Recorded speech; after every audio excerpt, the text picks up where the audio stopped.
So, Mike, that was a pretty valuable point you got on Saturday, wasn't it? Valuable, hard-earned, deserved. We went up there on a really difficult pitch. We played our part in a really entertaining game of football. You know, they'd won 6 consecutively, so we're the first team in 7 that have actually taken anything from them. So that should fill our boys with great confidence. But just about the manner we went about it, we're going down a new route now. We're going down a different route. On Saturday, it was, I thought at times we were really good.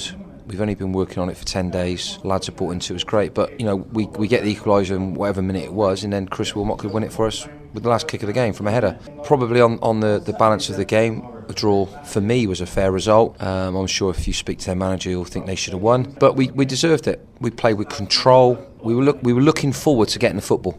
As a player, individually and collectively, we were looking forward to having a touch of the football rather than maybe being a little bit scared of making a mistake, which was great. Caden Jackson grabbed the winning goal and the point. Has he been in training when he's not been scoring goals? The reason he's been left out was because he's not been great. Despite various conversations with him, he seems to have ignored everything I've had to say.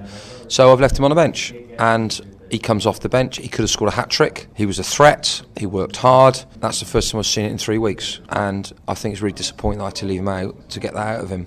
And he's got to decide what he wants. Now, I've not spoken to him at all about it. I looked at him in training on Thursday. I'll look at him in training tonight. He will dictate whether I pick him or not. Well, tell us about another new signing you've got, midfielder Julio Serrano. How did you manage to sign a Spanish lad who has been playing for a Finnish side? Okay, we have we've got a futsal team at the club, and the fella running the futsal team is a fella called Enrique Guillen, and he's Spanish, and he's got his finger on the pulse a little bit with regards recruitment of foreign Spanish players. This lad he knows, seen him play, said his contract was up in Finland, get him over, so we've got him over, he's trained, we got his clearance through, so he was able to be on a bench Saturday.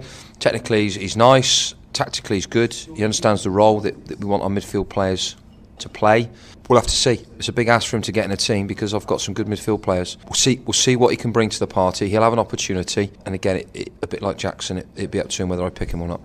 What's his background and training like? What's his professional credentials? Yeah, good. I believe he's been at high level, Spanish. So he's been with the Spanish under-19, under-20 teams. Drifted around a little bit, settled in Finland, but wants have a little pop at English football. So he's here. But like I say, it's a big ask for him to get in the team. I've got some experienced midfield players in there who are of a very similar type to him. And he's got to prove to me that he is better than them. And if he is, he'll play. Competition's good though, isn't it? Yeah, it is. I mean, Liam Malone missed the game Saturday, and we do miss him when he doesn't play, but we didn't last week because the two midfield boys, Pond and Pook, were exceptional. If the game's on Saturday, Liam would be very unfortunate, but you might have to sit on the bench. But we'll see, because at the moment, what's happened, I've been very fortunate when someone's picked up an injury. In fact, what it is when I've ever had too many in a squad, so I've got 16 players, and I've had 17, someone's always, for whatever reason, got injured or has been unavailable.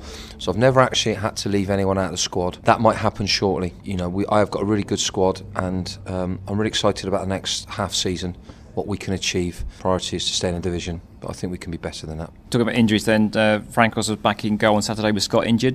Yeah, Mark, unfortunately for him, pulled a groin or felt a groin get tight in the warm-up. He came out of the team, and I took Victor up, and he wasn't even in the squad.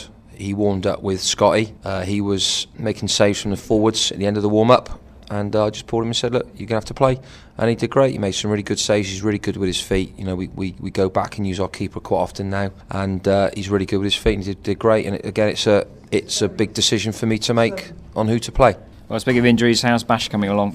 Yeah, Bash is good. 2 weeks away, probably. Fingers crossed. We've managed to get him some one-on-one work with a local company called the Athlete Centre. So they're looking after him, giving him some strength and conditioning, working him really hard, in giving him stuff that we couldn't do because we don't have a single person or an individual who could spare the time in my coaching staff to go and do that. So that's great. It's brilliant that they've offered their services, and I'm sure Bash and the club and the team will benefit from getting him back quickly. We sat here on a Thursday night, training night, and the weather forecast of the weekend is dreadful. I think you've got 2 home games coming up, but it doesn't look like there's going to be much football because there's a lot of water on the pitch, isn't there? There is right now. There will be tomorrow, and there'll probably be even more on Saturday.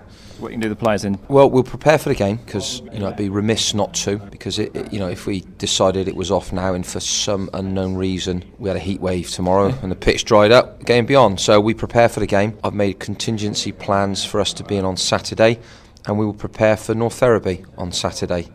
And then if that's on, great, we're prepared, we're ready. And if it's off, we'll turn up Tuesday and we'll prepare for Leamington away on Saturday. We're going to work on our style, we're going to work on our shape, we're going to work on set pieces, and we will probably finish up with a small-sided game. So Caden Jackson can get rid of the worst players tag that he won last week by getting 20 votes out of 20 players. So that's probably another reason why he sat on the bench last week.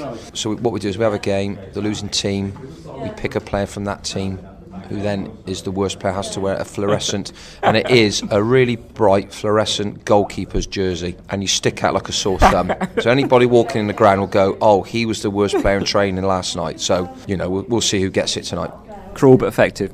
Well, yeah, it's it just gives the players something to play for or play to win, not to get that jersey.